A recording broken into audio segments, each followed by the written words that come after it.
Guys, remember I did a product called, I was calling it the Witchblade. The idea is, which blade am I going to use? The big one or the small one? I'm redeveloping that product. This is the first one. I thought this might be the definitive version of it, but after I made it, I realized you have a knife blade and a handle. You don't have a knife and the tool. That's why I started making this version this week. Handle is sort of a skeletal handle. Multi-tool will stay in there. And I ordered some blades off the internet. I'm gonna see if I could fix that on this somewhere. And this is gonna get lightened up. I'm gonna trim it here and probably here. I'm working with my friends at InventHelp. They're gonna try and place this product for me. They're gonna try and find a manufacturer for me. I'm actually in the process of getting it patented, and InventHelp helps people place their inventions at industry or within companies. We'll see how they do. So InventHelp will help you sell your invention. Most recently, George Foreman has been a spokesperson for InventHelp. I'm gonna update each week as I have news on InventHelp helping me place this product. Until my skills get better, I'm gonna do the outside shaping by hand. But now that I know what the shape might ultimately look like, I'm gonna reverse engineer it in Fusion and then be able to kind of have an open source file for this potentially. And that's my goal. But I'm also gonna try and find someone to manufacture it for me with the help of InventHelp. I'm also building this cabinet for a friend. This is going to be a fun build. There's going to be European hinges. There's going to be undermount slides, some cool drawer building techniques. So stay tuned for that. I got 25 12-foot pieces of 2-inch wide by 1/4 inch thick steel this week. I'm going to be making 5 tables over the Christmas break. Between Christmas and New Year's, I'll be building those 5 tables. So stay tuned for that. You'll see that video coming up soon. So at SVA this week, I did teach silk screening, and silk screening is something really important that everybody should know how to do. If you're a maker, you need to be able to print on wood, leather, fabric, anything that will not fit through a printer. So if you don't know silk screening, it's a really important tool to have in your arsenal. Every semester I teach the students the idea of making 3-dimensional letters, and there's lots of reasons for it, because you can photograph them, you could light them, you can use them for motion graphic sequences. It's one thing to build a 3D letter in the computer, but it's much more important to learn how to make a 3D letter in the real world. So if you're interested in graphic design, I think it's really important for you to learn how to make 3D letters or understand them, figure out how to use them in your day-to-day design.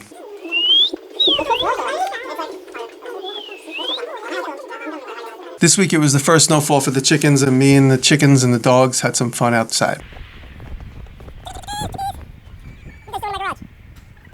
And this is us just playing out in the snow.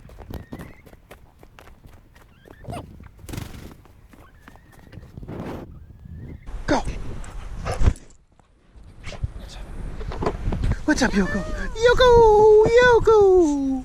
What's up? Bear loves the snow. He, like, the minute it snows, he's like running around.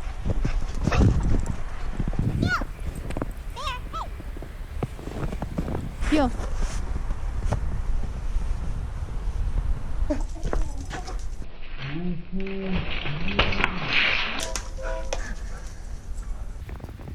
The snow was a little too deep for Yoko. She had to run in the snow tracks of the quad. We also went to visit my friend Ray. Ray owns this antique shop in Westerlo. It's a small town in upstate New York, near where my house is, and Ray's got the best stuff. Ray is where I got that chisel with the bent tip. I bought it at his place.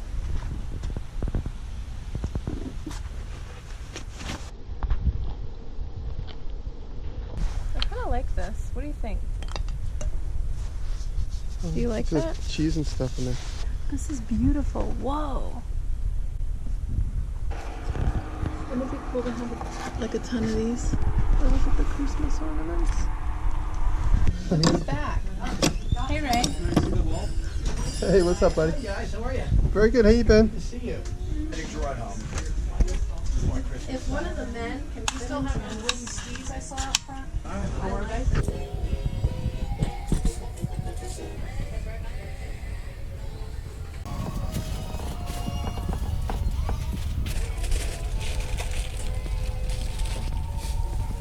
My favorite aspect of going to antique shops is discovering new technology that's new to me. To see how simple mechanisms work back in the day before electronics, before computers took over. It's interesting to see how these mechanisms were thought through and figured out. Those little tidbits go into the slurry in your brain. If you're an inventor, they come out in other ways. Taylor and I went Christmas tree hunting at Veter's Tree Farm in Earlton, New York. That's what we're gonna get? Let's get this one.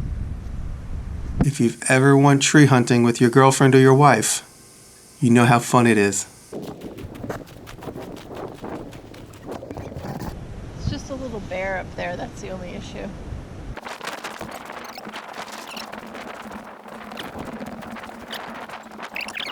Why are you mad? I'm not mad. Is this the one you want? I mean, I think it's a really nice one, right?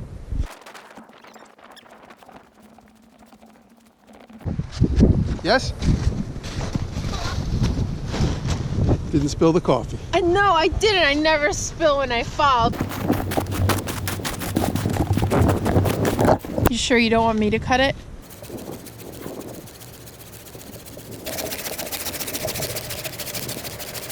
You need me to take over? Need my help?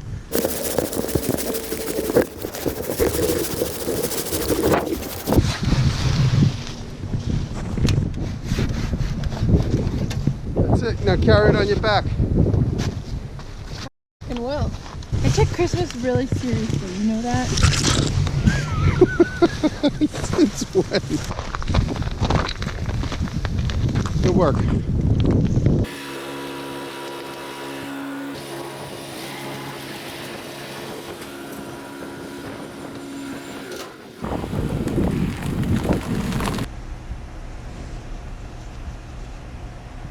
Bear?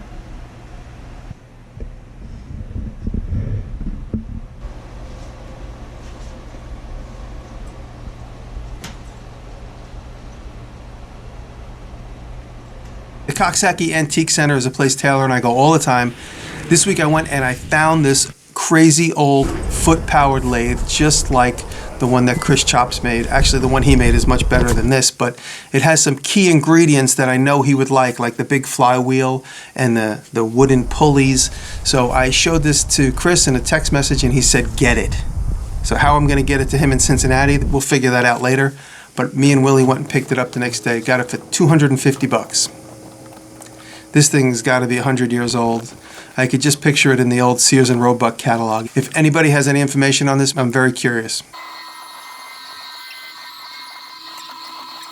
You guys remember Raina? Last year we cut a couple baseballs in half. Well, this year we cut a baseball bat in half. You got to tune into her channel, Raina's Universe, to see exactly what we found inside that bat. My buddy Jacob is learning how to use the Delta printer. He downloaded some files off of Thingiverse, and we're experimenting, trying some different techniques, some different methods, sizes, shapes, and in time, something's going to come of this, I guarantee it.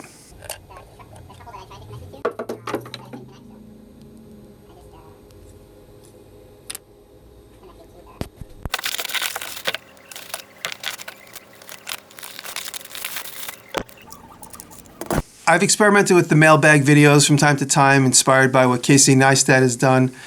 I had this concept that popped into my mind this week, so take a look. If you like this, I'll do more of this.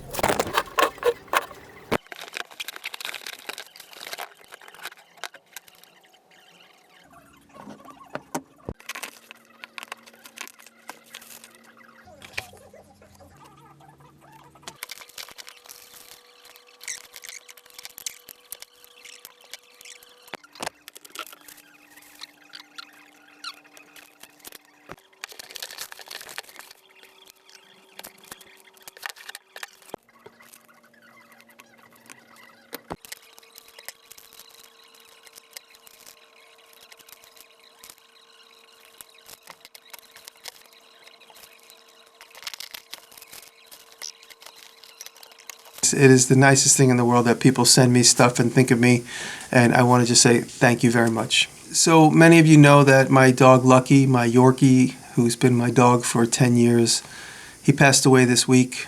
He succumbed to kidney failure, and it was terribly sad because in last week's vlog I thought that maybe he was going to be okay because he showed a little bit of a sign of recovery. It was just too much for the little guy, and I just wanted to let everybody know thank you for your condolences and your love and support.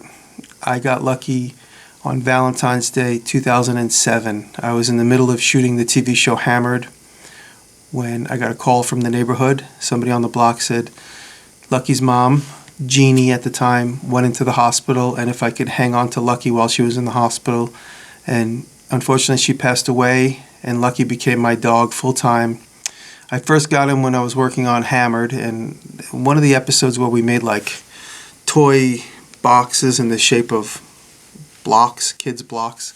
That was the very first day I had Lucky on the shoot, and it was the first day I had him. Literally, I got him the night before. I brought him to the shoot the next day, and he was in the TV show. And so if you ever saw that episode, that's the very first day I had Lucky. And that was just about 10 years ago. Last year, I lost Woody. Woody was my little dog that was blind. And I filmed this little segment about 2 years ago with both of them.